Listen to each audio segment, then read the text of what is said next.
So again, I just want to offer an enthusiastic welcome to everyone who's participating in this courageous conversation today, brought to you by Agnes College and the Gay Johnson McDougall Center for Global Diversity and Inclusion. Today's conversation is going to be wonderful, and we're so excited to have you participate. We want to engage you in the chat. And so I am Dr. Tawana Ware. I am a proud graduate of the class of 1996 at Agnes College. I am a trustee from the college, past president of the Alumni Association, and I am currently serving as a pediatric dentist. I teach, and I'm just so excited to be engaged with the college as an alum and to be with you all today. And so as we are getting started, we have more people jumping in. That's so exciting. As we're getting started, I want everyone to know that we are planning to have closed captioning available, and you will see the instructions in the chat, but you will click the closed caption at the bottom of the screen, and you will be able to change the font size on the subtitles if you choose the font size. So that's going to be at the bottom of your screen. Thank you, everyone. Welcome to this courageous conversation.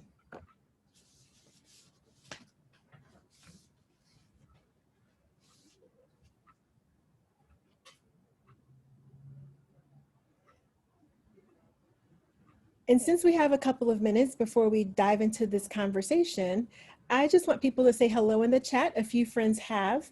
And you know what? Toss in one word that describes how you're feeling today. How are you feeling about the racial justice movement that's happening this week? Put that in the chat. And as you're considering it, I want to remind everyone that Agnes College is a school that educates women to think deeply, live honorably, and engage the social and intellectual challenges of our times. To bridge the college's mission and the work we must do as an anti-racist campus, we proudly launched our Truth, Racial Healing, and Transformation Courageous Conversation series. So these discussions are to engage the campus community and community leaders across all racial lines on race and racism. So it's fitting that as a part of our Truth and Racial Healing and Transformation Courageous Conversation series, that we today are going to be hosting our 4 fierce and courageous Black vice presidents at Agnes College to talk about leadership and race. But before I introduce them, we're going to hear from you all. So I want to kind of go to the chat and hear what your thoughts are about sort of taking the pulse on you all. How are you feeling about the racial justice movement that's calling for change in your communities? So let's see what people are saying. Hopeful, ready to listen, learn, and take action. Hi, I'm hoping for change. Oh, this is so positive. I'm excited to see what change we can have, feeling encouraged. I'm loving all these positive vibes that we're having right now. Well, one person is feeling discouraged and impotent about things, but others are ready to move forward, ready to feel the change, empowered. Okay, exhausted, that's fair. Feeling hopeful, ready to learn, ready to listen and to learn. Beth Hackett says, I'm feeling cautiously optimistic, alternating with worry, that worried it will stall. Well, hopefully we will continue to move forward. Carolyn says, let's take action now. Hopeful yet disappointed, ready to learn. Wow, this is great. So as we can see, we are on the spectrum as it relates to where we're feeling right now. We're open-minded, ready to learn new things, and hopeful. That's what Grace says. Excited for it. This is amazing. So all in all, it feels like, oh, here's one, definitely ready for change. My prayer is that the world will come out of COVID-19 era as a truly renovated, better world. How about that? How about that? And Nancy's a class of 68. She says, good afternoon again, feeling hopeful. We are definitely looking forward to learning more and trying to get this conversation started. Okay, perfect. Thank you all so much for engaging this conversation. And again, I want to make sure to alert you all that the closed captioning feature is enabled. You will see it at the bottom of your screen. So if you click the closed caption at the bottom of the screen, you will be able to change font sizes and the subtitle settings. Perfect. Welcome, everyone. And with that, I would like to take a moment to introduce our panelists for this courageous conversation that we're having today. First, I would like to introduce Robiaun R. Charles. She is Vice President for the College Advancement. Robiaun assumed the position of Vice President for College Advancement in August of 2015. Previously, she was Associate Vice President and Executive Director of Development for the Division of Diversity and Community Engagement at the University of Texas in Austin. She holds an Ed. Doctorate of Education in Higher Education Leadership and Policy from the Peabody College of Vanderbilt University, and an MPA in Nonprofit Administration from the Andrew Young School of Public Studies at Georgia State University, and a B.A. in Philosophy from Rollins College. Let's welcome Robiaun Charles. Next, we have Karen Goff. Karen is the Vice President for Student Affairs and Dean of Students at Agnes College. Karen Goff assumed her position as a Vice President for Student Affairs and Dean of Students in August 2006. She came to Agnes Scott from Georgian Court University, where she served as Chief Student Affairs Officer for 8 years. She holds a Bachelor of Arts degree in Psychology and History from Georgian Court, a Master of Divinity with the concentration in Counseling from Nyack College. Dean Goff is completing her doctoral studies in Higher Education Administration from Northwestern University, Boston. Let's welcome Dean Goff. Next, we have Danita B Knight. She is Vice President for Communications and Marketing at Agnes Scott College. Danita was named Vice President for Communications and Marketing in September of 2017.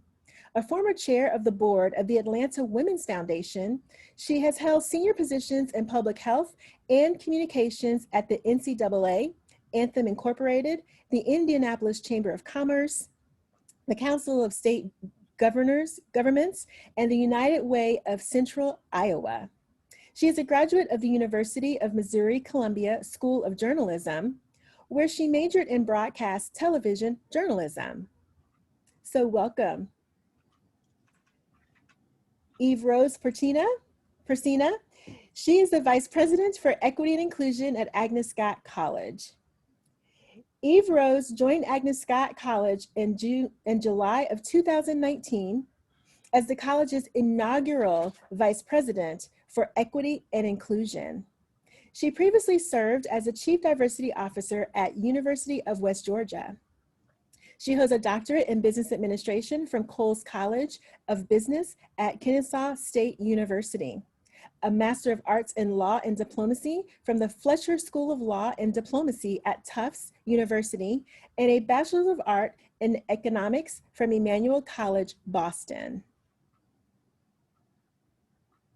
So with that, I'd like to say a big welcome to all of our extraordinary vice presidents at Agnes Scott College. I'm very proud as an alumna to have all of these women leading with Lee to help us through this time. Now, I want to make sure that the audience knows that we are hoping that you are able to engage and put questions into the chat. We will be monitoring the chat to offer questions once this conversation has been started.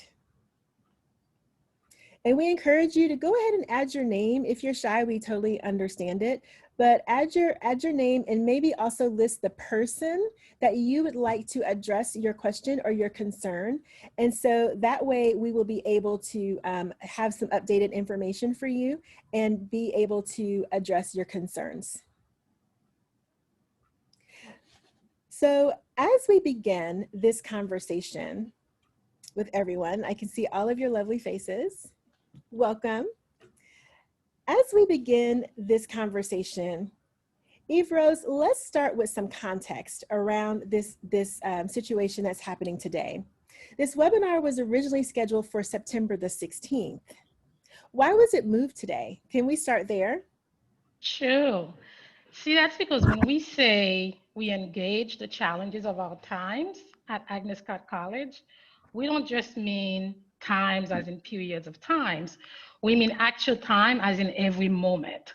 So it was only fitting when Professor Butler from the University of Pennsylvania made her post suggesting that scholars should do something about racial justice, hashtag scholars strike. Knowing our faculty and their unwavering commitment to social justice, I knew we would do something. And indeed, our faculty did plan a teaching, a very powerful moment. They just had, I came out of it at 1 o'clock. It was just really powerful. And also knowing our leadership, I knew they would be on board as well. So by the way, for the purpose of this conversation, when I say leadership, I mean the president's cabinet, all 9 of us. And I refer to the 4 of us as the black VPs for this conversation, so we know the distinction. So let me be clear on a couple of things. The scholars strike is not a strike in the classic sense of strike, but rather a time of reckoning, a time for us to pause, take ourselves out of our academic bubbles, and look outward and tell the world enough is enough. To our students and communities of colors, we share the pain of this moment, and we want to acknowledge that and talk about that. So that's one reason why we move it up today in support of the scholars strike. As I said, our unwavering commitment to social justice is not new. When we went online in March, one of our leadership teams, all 9 of us, very first concern was the inequities of the pandemic as they relate to learning from home for our students, who, by the way, almost half are Pell eligible and another third are first gen. So the leadership immediately created an emergency fund to ensure that students had what they needed to succeed from home, because we knew the inequities that we had worked so hard to erase on campus are real when they go back in their communities. Be the communities, be in the city, the country, doesn't matter where they were. We wanted to make sure we continue to support them. So really taking part in issues of social justice is not new for Agnes. As the movement for racial justice took on new meaning, for example, after the killing of George Floyd, I sat at this Zoom table with my colleagues and the president and saw how the president intentionally centered our voice in all decisions. So I wanted to tell that story. I mean, look at us, 4 Black vice presidents out of 8. I have been in higher ed for, well, let's say a long time. And in all my jobs put together, I could not find 4 Black female presidents, all of them put together. So that tells me at Agnes Scott, we not only talk the talk, but we walk the work. But I also believe, as one of the most diverse colleges in the nation, we can be the model for other higher ed and for society to aspire to. So that's why we moved this today. That's a long way of telling you that. This does not mean everything is rosy at Agnes Scott. Let me be very clear, and we can talk about that as well. But what a moment. We are in a moment where we can make a bigger difference, both internally and in the way we prepare our students to be global change agents. Because we, the 5 of us, the 4 of us too, and you as a trustee, we are at the table with a president who listens. So that is why we moved it to today. Sorry, long answer. No, that was very appropriate. And thank you so much for putting the context around this conversation. And for those who've joined, you have the 4 Black vice presidents of Agnes Scott's 9-member leadership team. And the conversation today is all about leadership and racial activism. So thank you so much, Yves-Rose, for helping us sort of put everything into context. And so with that, I want to jump right in with Dean Goff. We know Agnes Scott to be a school deeply committed to social justice. That is great, but it can also be dangerous for people within the institution who may think that we have arrived. How do you use your voice as a Black leader at Agnes Scott to help the college move forward in not just a diverse community, but a more inclusive place where everyone can experience a sense of belonging?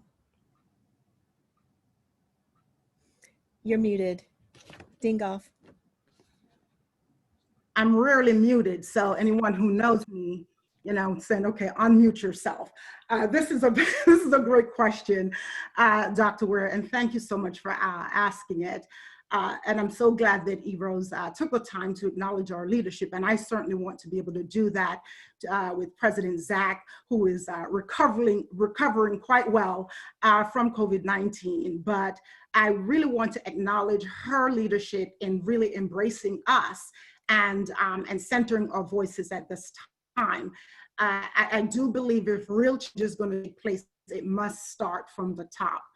Having said that, I do think it would be naive somewhat of us, right, to think that we have arrived.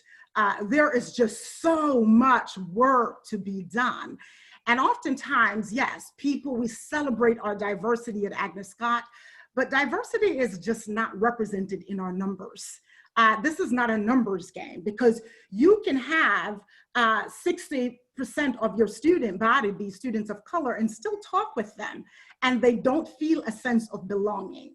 And so when I look at this question, I often say diversity represents the who, but we are really gearing towards inclusion, where the who also has power and voice, and the organizational culture represents that. And finally, when we talk about equity, what are our policies, our practices, and our positional statements? And how do we live those out every day? So yes, we have a great mission. It was probably one of the most compelling missions I have seen in higher education that drew me here. But in no way have we arrived. We still have a lot of work to do. One of the things I do, for example, just in the Division of Student Affairs, every year we select a book. Last year we focused on the book Bias by Jennifer Eberhardt out of Stanford University. And we sit around and we discuss, and we're talking about courageous conversation here. So I am not one for being safe. And in doing so, sometimes we have to challenge the status quo. And you mentioned being a Black leader. I am a leader that happens to be a Black woman.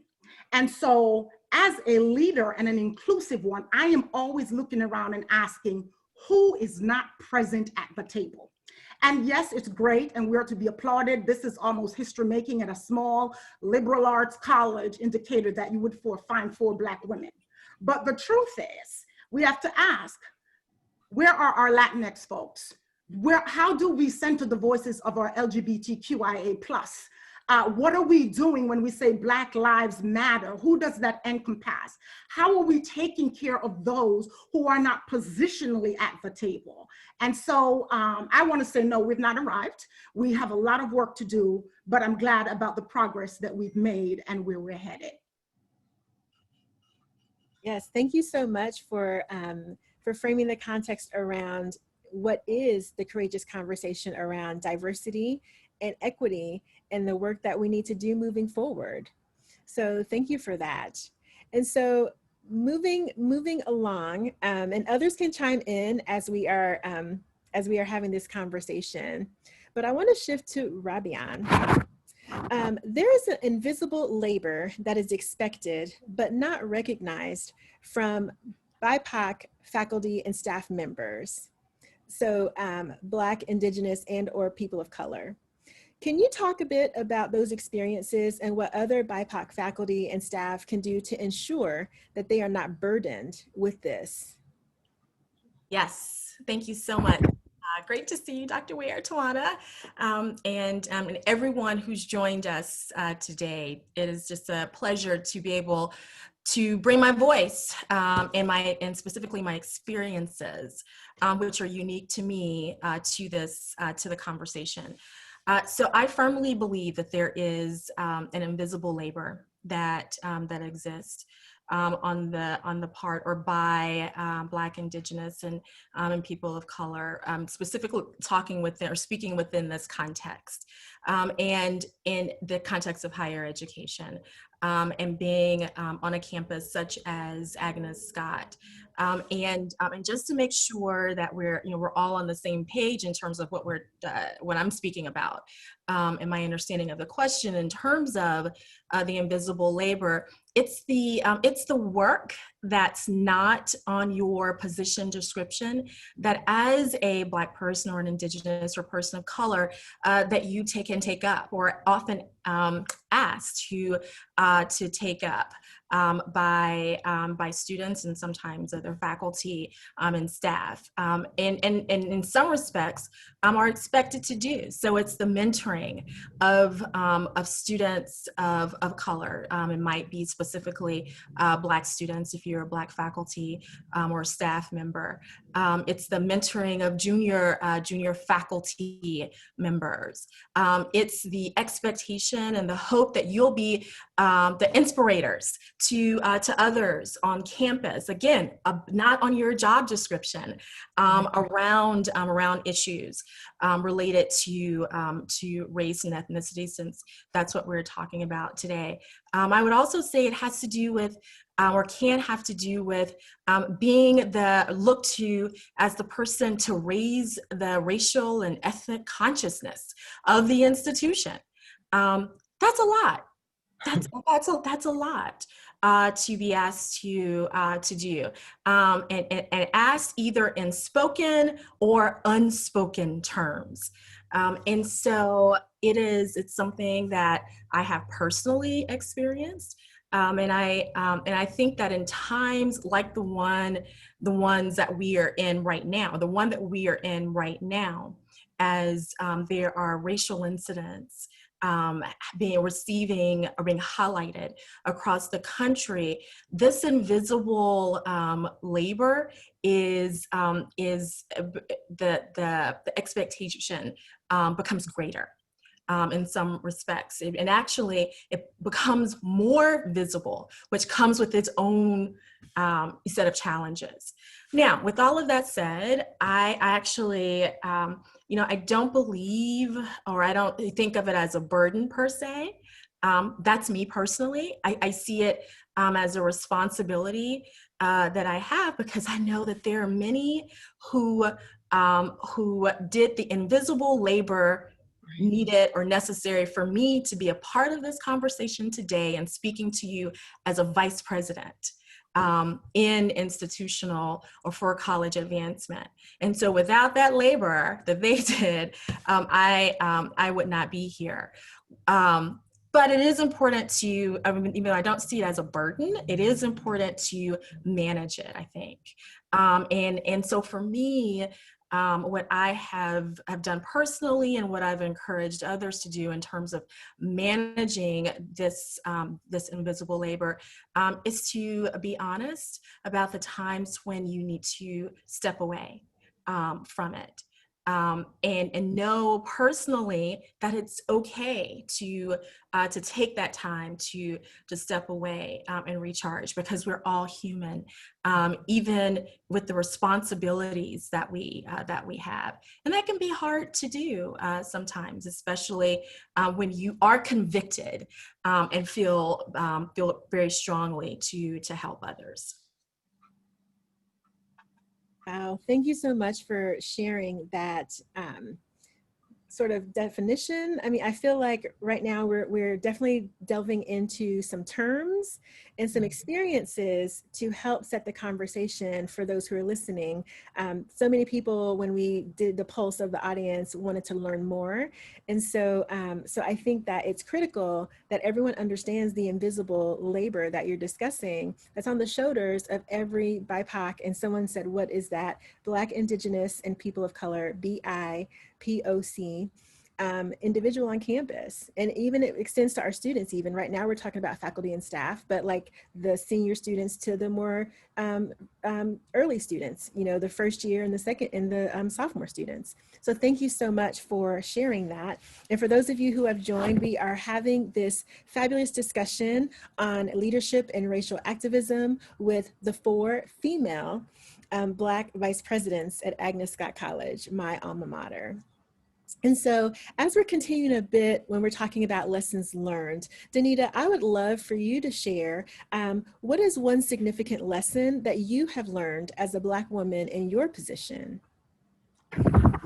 There's so many because so much is required, as all my sister VP colleagues know and understand. But let me pause just to say thank you for this opportunity. This really is, as others have shared, unprecedented for a college to do. And you know, I'm always trying to get us on the map. So I'm just going to go out there on a limb and say we may be the only 4 female Black VPs in higher education, all together reporting to a president. And we'll just take that mantle and run with it. And not an HBCU. And not an HBCU. There you go. In terms of lessons, there's so many. And I think each of us would have our own set of stories. But as I was listening to the previous questions, the one that really struck me was we are always, as Black women, required to do more. And we're told. I mean, you think back over your life, how many people in life told you, okay, you want to do that? That's uncharted territory. It's going to take more. So I think all of us came to our various places and stages in life understanding that the weight was going to be heavier because we were expected to do more. So that's one lesson. And the other lesson is about how we show up. So if you look at these 4 Black VPs, we show up every day like this. And, you know, to some extent, people say, well, why are they always dressed up? Or why does it look like they're doing a little bit extra? Because we know it's required. We know that no matter how talented all of us are, and you've heard all of our credentials, there are still going to be people who look at us and make an assumption based on just how we are coming to the table. So if we can come to the table bringing the excellence that we routinely bring, hopefully that will mitigate people's judgments and stereotypes a bit, but we fight through that every day as well. So a lesson there for me is I'm going to keep bringing excellence, but I understand that there are always going to be people who will judge me in spite of that. Amen is all I can say to that one. That's Danita. You know, and I appreciate you sharing that very honest perspective, because, you know, even I'm sure all across campus, you will see BIPOC staff, faculty, you know, especially, and it's always, wow, you know, like the presence of that person, because you're called to excellence. And so that starts with, how do you show up? How do you present yourself? You know, that wardrobe, you know, what's the professionalism? You have to be professional, right? So I do appreciate that lesson. And I'm hoping that as we're engaging, you know, audience, please feel free to put your questions in the chat. You know, this is a courageous conversation. So that means there's no bad question or wrong question. There's no embarrassment about what it is that you are trying to ask. So you've got these 4 Black vice presidents who have overcome surmountable challenges to acquiesce to this stage right now. So this is your moment. So please put the questions in the chat so that we can dig deeper in this conversation. So Yves-Rose, recently many schools had to go online and they had to lay off people whose jobs required them to be on campus. So for instance, the custodial workers, the dining workers, these folks are generally predominantly people of color. How do you, as a diverse leader, reconcile the racial justice our college is known for when it comes to the business needs of the school? I see you're digging deeper, huh? Okay. Yeah. So it's not easy. And in fact, it's actually very hard. To me, it begins with it's really the classic struggle of balancing the purpose of a nonprofit higher education institution that is essentially serving a societal good with the need to remain viable in a market economy. So we start there, right? We have this conflict paradox to begin with. So I think of a quote by the late Congressman John Lewis, who said, quote, I have an obligation to continue to do what I can to help because I'm here to continue to tell the story. So that's one way I try to reconcile it. And part of that story is acknowledging that these difficult decisions are outcomes of long-held systems within our hierarchical historical system. And that will take time to dismantle, right? Part of that story is recognizing that my institution that I love is also embedded in that racial history. Once we acknowledge that, then we can begin to create new systems to end these practices and make them better. So how do I reconcile that? I keep my eyes on the prize. I have a two-pronged approach: minimize the damage today and stop it from happening again. So I'll give you a couple of examples real quick. When we had to go online last March, the leadership team, all 9 of us, decided not to lay off anyone or furlough anybody, even if they didn't have work to do from home, because we understood there were inequities around issues of COVID right away. So we did that while we ourselves as VPs, said, okay, but we cannot sustain that. We need a market model. So one way we looked at that, we took the pay cut ourselves because we realized people at the lower end of the pay scale would have a hard time. And so that is one way we minimize the damage. I was talking about minimizing the damage. Again, when we have to come back to campus when it was clear we were not coming back to campus, I should say. And because students were not coming back to pay tuition, room and board money, and we could not open our campus for large events that would bring in money, we had to make the hard decision you referred to of furloughing people. And that was hard, but again, we think of how can we minimize the damage. So as a leadership team, as a cabinet, we decided we were gonna keep paying people's insurance premiums, whether or not they were furloughed, whether or not they were not working. We made sure they were eligible for unemployment benefits, that that they would be able to get it. We also revamped, and really thanks to Robbie and Charles for leading that, the employee emergency assistance. Again, we know these are very small steps, but we were trying to minimize the damage because we couldn't keep doing what we were doing in March, given that we were not opening the campus. And so that is one way I keep my eyes on the prize. As a diversity leader, I am very aware that the people at the bottom of the pay scales tend to be, largely predominantly Black and Browns. And so my eyes is always on that prize. How do we change that? How do we improve that? But more than this, as a Black woman, I share the professional and personal toll that these practices of discrimination, long-held practices, place on my communities. And I therefore recognize the importance of moving beyond statements and to do something, to restructure the system, as Karen was talking earlier about. We have to go deeper than just making the statements. And that's what we do at Agnes Scott. So we have these hard conversations at cabinet, frankly, where all of us get very emotional because we're talking about something that's very personal to us. So right now we're in the process of engaging in strategic planning for the college. We are there at the table ensuring that our commitment to racial equity and to social justice is part of who we are, that it's really, I want to say written in stone, really, of everything. Every decision we will make have to center that commitment that we talk about and that our president wants us to wants to lead us in keeping. So that is my long-term pictures.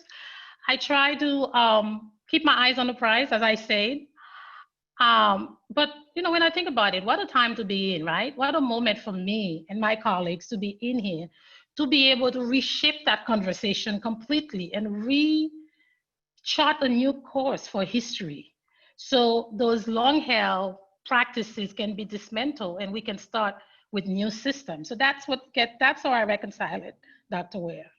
And my colleagues can jump in on this one because I know we've all had these conversations if they'd like.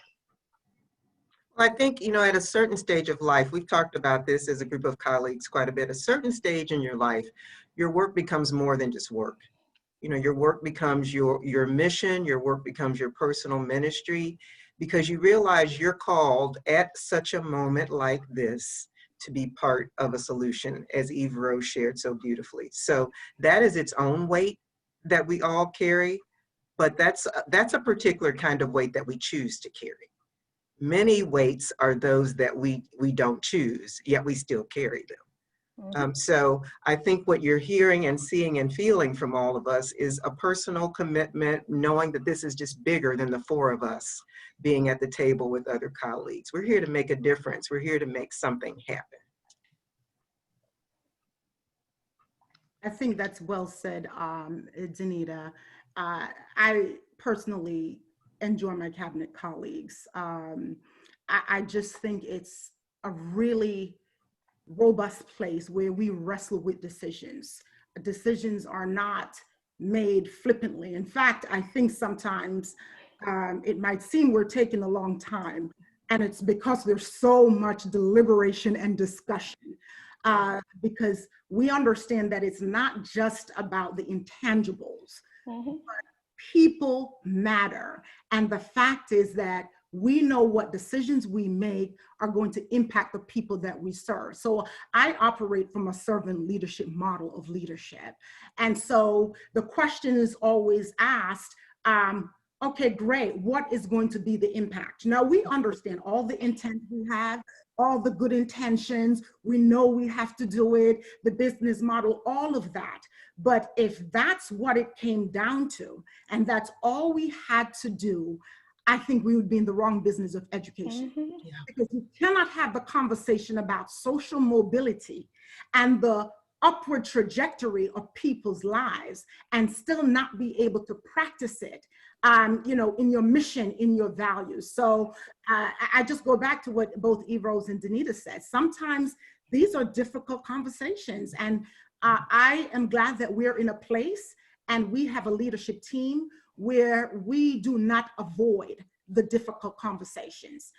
Sometimes it will result in healthy conflict, healthy dissent, and gaining each other's perspective. But ultimately, we can walk away with the decision knowing that we have done our due diligence and we've done right by the people whom we're called to serve. And I'll just add, I put very briefly a pin on that, and that is essentially, for me, it's not about, based on, I agree with everything that my colleagues have shared, everything. And as a result of that, it's really not about having to reconcile the two, because what our commitment shows up in what the work that we do, and moving the institution to a place where racial justice or whatever other type of justice we may be talking about is core to the business of the institution. Right, right. That is wonderful. As I'm listening to you all give these brilliant perspectives, and we're having a courageous conversation right now talking about leadership and racial activism. But what we're talking about here is how at Agnes Scott, we've been walking the talk by providing a humanistic approach. And in that, it gets messy, right? And I love the phrase healthy dissent. And what was that? Healthy confrontation. That's amazing, because you know what? I think that sometimes we make it really pretty, You know, it's, oh, Agnes Scott is transformational and we don't have a majority race and, you know, blah, blah, blah. And so it's like, oh, we have it together. Again, going back to the earlier conversation about arriving and not arriving. And so I appreciate that, that it's an environment at Agnes Scott where the four of you are sitting at the table and that we are in a position to have our eyes on the prize and to make those humanistic things, like thinking all the steps that you made has impacted those, you know, in the hierarchy of the institution. And so, so I love this idea that when you have a courageous conversation, yeah, pull your boots up, like, let's get our hands dirty. You know, it's not time to be dressed for the ball. It's time to be dressed to be in the garden work. You know, let's put the gloves on. Let's be honest and allow ourselves to have some grace. I feel like if the pandemic hasn't taught us anything, it is that we should all have grace because everyone in the entire world struggled through this obstacle together. So with that, I'm just so pleased to hear some of the things that you all did, because I know that I was impressed as a member of the Board of Trustees and as an alumna that the leadership took, you know, a pay cut to make sure everybody else was taken care of, you know, and that is the humanistic, passionate Agnes Scott living the mission, walking the talk. And so I appreciate that from you all so much. And so as we continue to delve into the conversation, Black women spend a lifetime providing for the needs of others while neglecting their own need for self-care. And I think we kind of got a little bit, we touched that a little bit on shouldering the burden of the invisible labor that Robiaun kind of touched on. But Danita, I'm going to turn to you. What is one piece of advice you would offer a Black person or other person of color in exercising self-care for mental health, especially when dealing with oppression and the exhaustion that happens when you're serving in a leadership role? So I'm so excited to answer this question. My colleagues know this is one of my favorite things to talk about.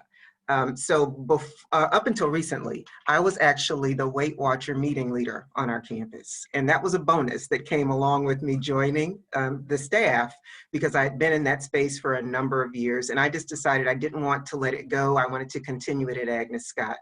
And then finally, just due to demands on my time, I made a conscious decision to back away from that, but not to back away from the people who had been attending the classes. So I have still several informal sessions with anybody who needs to have those with me as we work on getting healthier in terms of our relationship with food and drink. But I used to say when I was much younger that you can have it all. And I changed that mantra to maybe you can have it all, just not at the same time. So a really important part of self-care is being realistic about what you can and cannot do at different phases in your life. So I'm closer to 60 than I am to 20 now. And I used to be able to do a bunch of things when I was in my 20s that I wouldn't even entertain now because I'm not trying to go to the hospital or, you know, cause some kind of irreparable damage. But I'm also clearer about that which I can and cannot do. And so for me, one of the biggest pieces is how I use my time and making sure I'm as strategic as I can possibly be with my time and my energy. And Robiaun touched on this a bit earlier when she said, you've got to know when to pull back. So it's also involving knowing yourself. And if you find yourself snippy and snappy and not being able to be focused, that's probably a sign that you need to take a break. And my mother used to say to me, Danita, I love you, but you're just not that important. And what that did for me I reminded myself that as much as I like to think I can run things and I should be running everything, I don't need to be trying to run everything. Just stay in my space and do what I can do well and then pull back. And one other point, and then I'll let somebody else jump in with a response to this too. A friend of mine and I were talking earlier today, and she was talking about the pandemic and how heavy it is and how if you're not careful, it can just make you feel so heavy. And she said, what are you doing right now? And I said, I'm just recreating myself. I'm trying to rebrand myself a little bit. So I had gotten away from Spanish and I was fluent in Spanish at one point. And I let work and other things get me away from really staying focused on that. So now I get in my car typically every evening, and play a Spanish-speaking CD and go over that in my head so those things will come back to me. My daughter played the violin in high school. It was sitting in my closet. I went and got that refurbished last week so that I can learn how to play the violin. So it's taking moments to just do things that fulfill you and refresh you no matter what's going on, because life's going to be full of twists and turns, and it's always going to be tough. But how do we sustain ourselves in ways that are healthy and enjoyable for each of us?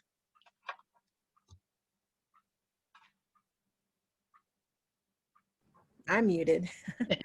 Thank you so much for sharing that. Now, we have a question from a student that I want to put up here and for everyone to address. It says, how can students both educate our school on microaggressions, racial injustice, and colorism? How can we get involved? And so that's from a student voice. So can someone address that? Okay.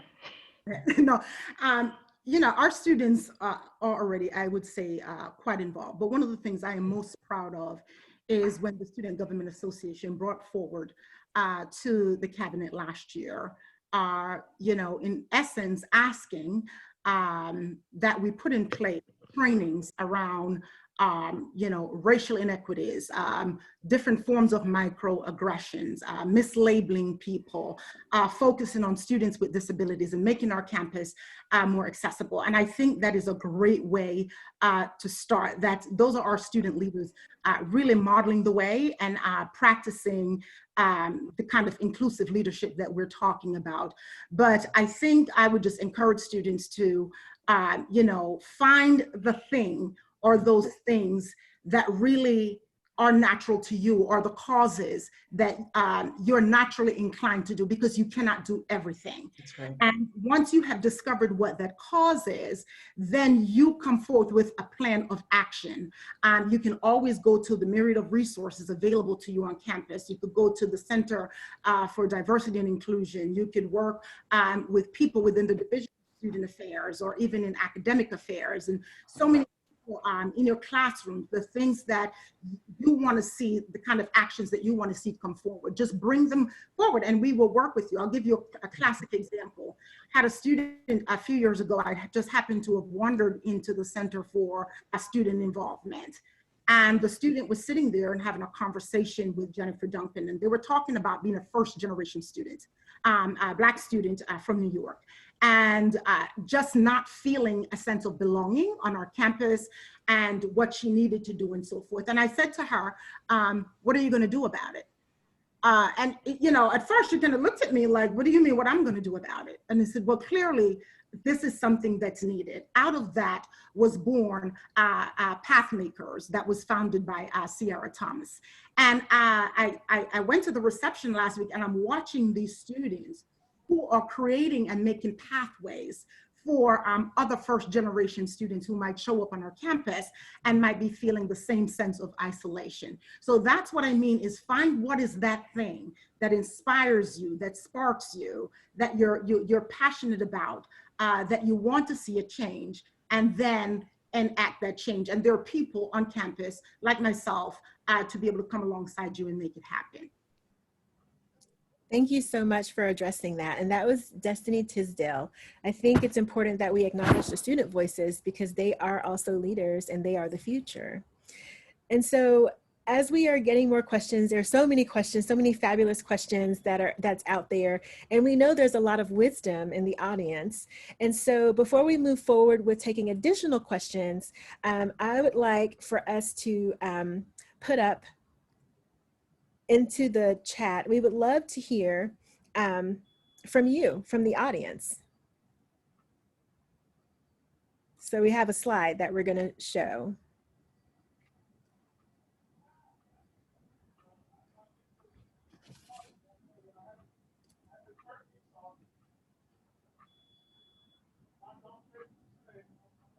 Okay, so if everyone could take a moment and you're going to respond to this poll. What is one priority that college leaders must tackle in the next 6 months to demonstrate their commitment or promise of racial justice on campus? and this is an untitled word cloud.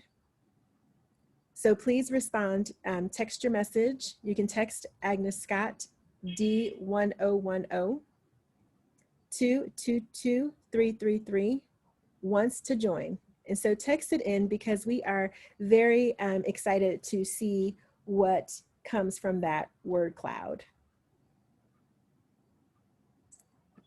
Okay, perfect. And as that word cloud is coming together, here is a question that we would like to take a look at. There is a story that there is a grant for the school that is supposed to be used for the grass because the donor expressed that they did not want the money to be used for students of color. Is this true? And if so, is it still in use or do we cut ties with the donor? Is that the right? Can you repeat that, Tawana? Sorry. Let's see. There is a story that there is a grant that the school is supposed to be used for the grass because the donor expressed that they did not want the money to be used for students of color. Is this true? If so, is it still in use or have we cut ties with that particular donor? So I'm going to speak to that. I am not familiar with any such grant that the college has received, nor that the continuation of the question, which has to do with a donor not wanting it to be utilized for students of color. I'm not familiar with anything like that. Okay. Thank you for shedding light on that, because I know sometimes I'm an alum, and so when we look at our alum base, you know, sometimes there's innuendo and just misinformation that gets passed along. It's kind of like the game of telephone. So, so Robiaun, I do appreciate you sort of shedding some light on that and assisting us with that. And so there is this particular question to VP Knight. Okay. It says, how can you go about saying no and pulling back when you already have made a commitment? So it gets easier as you get older because again, you're clearer about your time and your energy. When I was in my 20s, I had a very difficult time saying no. In fact, I was so determined to be out there and networking and net weaving and all those fancy words they use because I felt like I had to build my brand at that point. At 30, I was still hitting it kind of hard, but not quite as hard as I did in my 20s.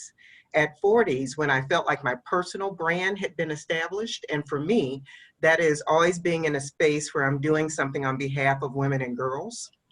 Once I was clearer about that and people started recognizing that, I could start backing off a little bit. So my no's are typically not no's. My no's are typically, I cannot or will not, but let me find somebody else who deserves that opportunity to come in there and do that for you. And then if people still push back, I may say, well, you're welcome to use my name, but as I said before, I cannot and will not. Let me find someone else who needs to have that opportunity. It gets easier as you get older, and it also gets easier as you understand what you need, as Karen was talking about, what you need to kind of stay laser focused on versus things that might be in a parking lot for you or can be deferred to somebody else. Oh, wow. Thank you so much for sharing that. So, and I think it's also practice, right? And being unapologetic about it. That's right. So you keep living, but in the meantime, you practice it and you be unapologetic because you're committed to your purpose and to your goals. Absolutely. So thank you for sharing that. You're welcome. Okay, so here are some more questions. Okay, what is some advice you give to students enduring the invisible labor? Yeah, I'll jump in here. I saw Dean Goff was going to jump in. We were both mouth open. Well, I hope everybody heard us all sighing too, Robiaun. I know there was this moment of the collective sigh as well.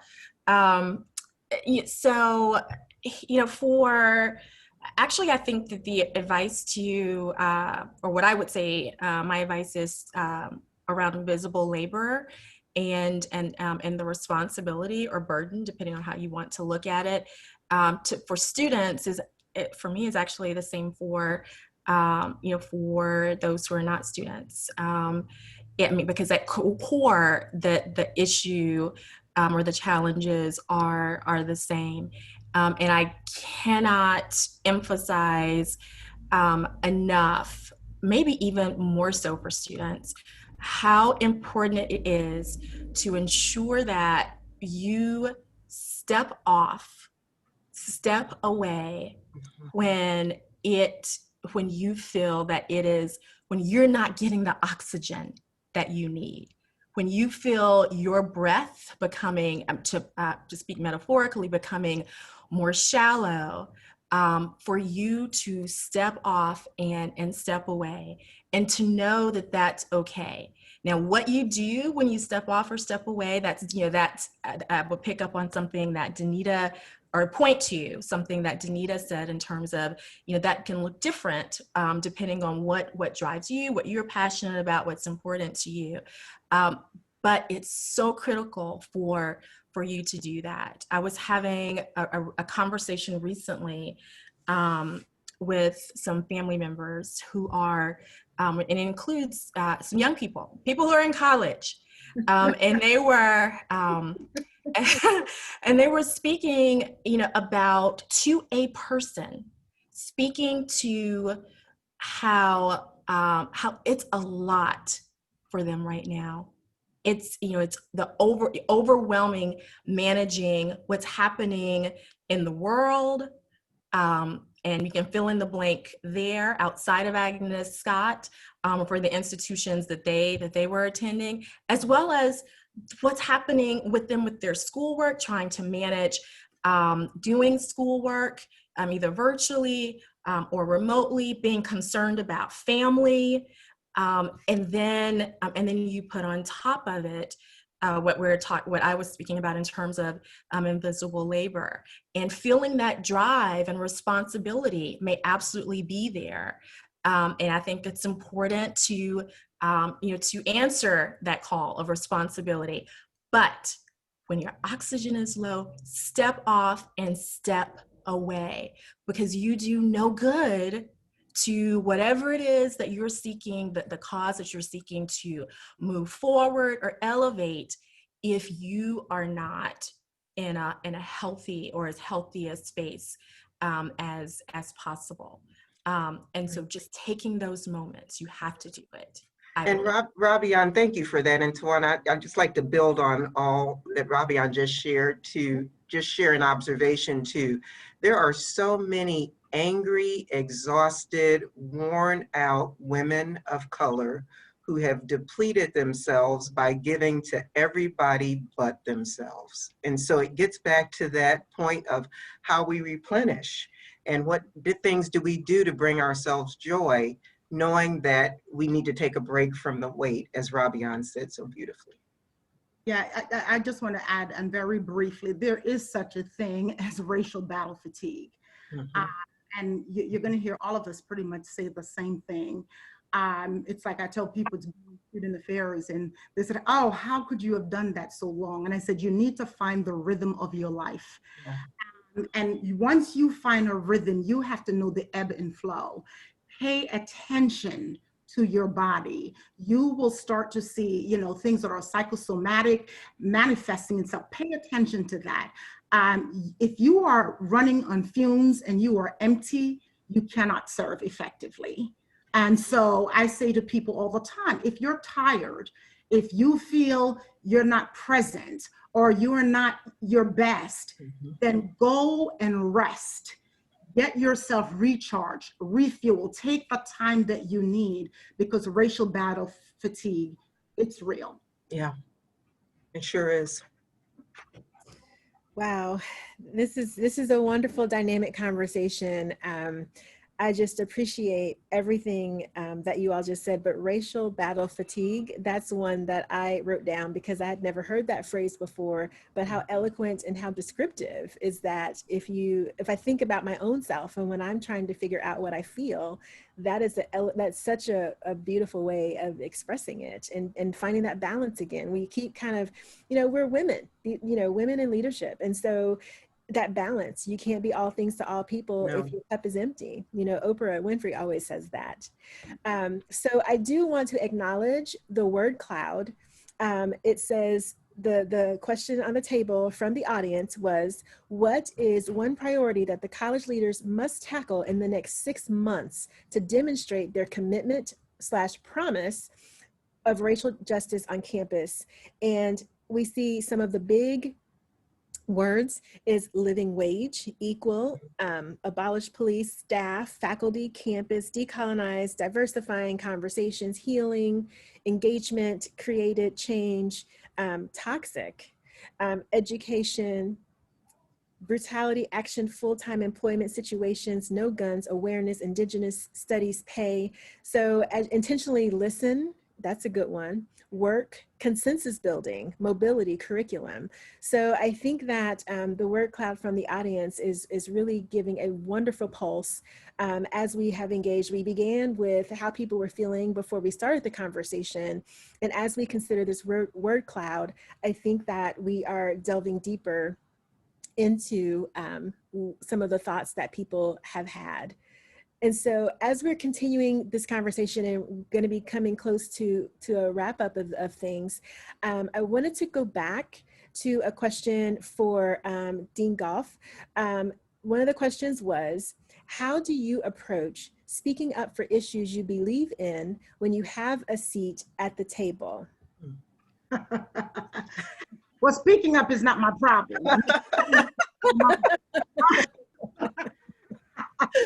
But one of my favorite quotes is actually from Shirley Chisholm, first Black woman to be elected to Congress and subsequently ran for the presidential bid on a major party ticket. And she talks about a seat at the table, and if they don't give you one, bring a folding chair. And every time I hear that quote, I said to myself, it's okay to bring a folding chair, but once you get to the table, what is your responsibility? It's not enough to be at the table. I don't want to be tokenized. I don't want to get to the table and my voice cannot be heard. And so, if I'm at a table where I am not welcomed or my voice cannot be respected and heard, then I'm at the wrong table. And so I either have to prepare my own table or find another table. And so I think, I haven't had that experience in my career, to be honest with you. I've always worked with leaders and in institutions in particular that have always been mindful and respectful of making sure that that voice was making a contribution. And so how do you balance it? You do have to deal with the reality as a leader. There are organizational politics in every organization. And what I have used as my personal philosophy, I go back to mission and values. Everything that we do, every decision that we made should be drawing us back to our fundamental value. Right. So if I am saying I value transparency, I value diversity and inclusion, then I'm going to challenge at the table when things come up that are inconsistent with what we say that we value. So for me, it's really balancing the mission and the values. There are some things just in my personal life. I have certain strong, fundamental core values. And I learned very earlier on from my mom, there are some things for me that are non-negotiable. Integrity is one of them. And so it's the same thing when you are sitting at a table. There are some things that are non-negotiable. And then there are other things that you're said, okay, this can be a give or take. There's no real, consequential impact on this one and so forth. So that's how I show up. And while I don't think we necessarily have to speak on everything, because sometimes silence is actually better, I do believe when those things have real consequence And again, I always go back to the people that are serving us. We have to go back and we have to say, what does this Agnes Scott mission mean? When we say engage the intellectual and social challenges of our time, is it because it just sounds great? Or are we going to challenge ourselves at the table and say, what does this look like for our students? What does this look like for our staff? And so I reconcile it that way. And I'm glad that I'm at a table where we're able to have these nuanced dialogues. And here's the thing, there are many different perspectives. We don't always see things from different light. And I've always shown up and said, it is not as important for me to be right or for you to be right. But something I learned a long time ago, it's an acronym called LOVE, L-U-V. Listen, understand, and validate. Listen to what people are saying. I don't have to agree with you. But if I just listen to you, and I can say, look, we are going to come to two very different conclusions, but I understand you, Yves-Rose, where you're coming from. I heard you, I validate you. And that also needs to happen in the classroom, you know, and across our campus. And I think if we have a philosophy and we stay true to what we say we value, I really don't think a lot of the other political things that come into play, we can easily navigate. Thank you so much for sharing those words. You know, today we're having this courageous conversation looking at truth, racial healing, and transformation as we're looking at sitting in a leadership seat when race is an issue that's permeating across our lives in America. And I just have to say, again, I wrote down LUV, listen, understand, validate, because that's another pearl for me. Because as we are having these courageous conversations, being open, being humble, sharing our truths, that you have to be courageous to open yourself up for that. And that healthy confrontation and healthy dissent, all of that I think is wrapped in love, listening, understanding, and validating. This conversation has been amazing, and all good things must come to an end. And I just wish that we could continue talking. But what I wanted to do is honor time, because we've called everyone here to participate in this, and we are curating the chat. But I wanted to offer the panelists to give us a final word. And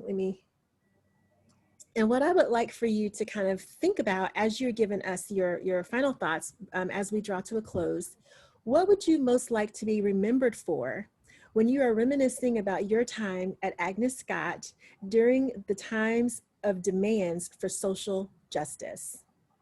And VPs, you all just take that as you please. Well, I can start since you know, just to get us rolling. So, you know, I appreciate that I am in a position where I can lend a hand to people whose potential might otherwise be overlooked. You know, that's my job. I'm the diversity person, and I ensure there is no discrimination in an organization. And I make sure everybody's voice is valued, right? People feel like they belong. I am very well aware of that, and I appreciate that. I also try my best to use my own personal and lifelong experiences, I should say, of many forms of discrimination and prejudice to help me become a more humble person, but also more committed to advocating for all forms of social injustice. And so I see my role as really kind of bringing people together. So I'd like to be remembered really for the person who guided our community to be truly inclusive, as in intersectional, acknowledging the great diversity among us. Because in my opinion, this would all be for nothing, this being the moment we are in right now, if we went back to the way things were. That is to be about one cause and ignore the others. You know, that's how our students call this oppression Olympics, where everybody's fighting for a little piece of the pie. And I believe that is what the oppressors have used for centuries to divide us. Because any injustice divide us, period. That is why one of my focus since I've been here for a year has been on courageous conversations, where all voices are welcome to work together. Gosh, we need to master how to work together within the paradox of all of us together and then our affinity groups. Because I understand and value the need for this, for what we're doing right now, for us to come together as Black leaders. But we can't just stop here. We have to be able to reach out to others. So my legacy, if there's such thing, I would like to be remembered for would be that inclusion is really truly for everyone. No one can be left out. Thank you. Other thoughts? I would like to be remembered as someone who, during this time, as someone who really did model in the space that I lead, which is advancement. It has to do with philanthropy. Really modeled what we're wanting. I think. Well, I definitely want to see in the world, and I think we all want to see in the world. And again, to have that be reflected in the philanthropy of the institution. And so not, oftentimes when I say philanthropy, people immediately go to dollars raised, and I'm definitely talking about that. So understand, don't want that. Yeah, I'm definitely talking about that. And so ensuring that the work that we do allows for everyone, so all of our alumni, to actively be able to engage in giving to the institution, but not only just giving in terms of dollars, but also being able to provide their time and their talent, and that the time and talent and their treasure is valued by the institution. And so that means that there's work that we have to make sure that we're doing in college advancement to ensure that we're loving, when Dean Goff's acronym, that we're loving on all of our alumni and friends. And again, that I'm modeling that and actually pushing us when, sometimes that pushing can be uncomfortable. It's really, really important. Thank you. I think for me, so many thoughts are going through my head when you think about a legacy. I am the Chief Student Affairs Officer, and so I want to be remembered as a true advocate for students. That when I am at that table, that their voices aren't lost, that I am listening to them, what their concerns are, their needs are, and I'm making sure that those needs are represented.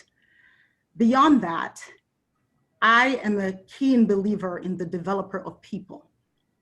And so I want a legacy where I have left a staff that has the resources, the skills, and the tools that they need in order to be the best of who they are so that they can serve our students.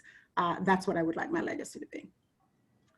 So I agree with everything my colleagues have said. I would like to leave a legacy of having, with my strong, small, but mighty team, having elevated the profile of the college, because that's what I was asked to come here to do. And so we have done more than has been done, but there's more to do. And I'm excited about whatever that more looks like. I would also like to be remembered for having made a difference, not just in the communication space, but just with my presence. And that gets back to how we show up and trying to show up every day. As you see my Madam C.J. Walker picture in the background, I did that on purpose, and it says excellence across the top there. But just trying to bring that to every moment, to every conversation, even to every thought before it becomes an action or a conversation, so that when people think of me, they will think of that, and they will ideally be encouraged by that to do something else with their lives. So thanks so much for this opportunity. Wow, ladies, thank you so much. Dean Goff, VP Danita, VP Robiaun, VP Yves-Rose. I am personally just so humbled and honored to have had the opportunity to share space with you all in this courageous conversation. I would also like to thank the leadership of the school for supporting this event. And I want to thank all of you who have joined us this afternoon. I want to thank you for attending this conversation. I also want to challenge you. Let's not just get excited in this moment. Let's let this moment challenge ourselves to go out and continue these courageous conversations so that we can all be contributors and leave a legacy at Agnes Scott stronger than it was before. Thank you. Thank you. Thank you. Thank you. Thank you, everybody. Have a great evening.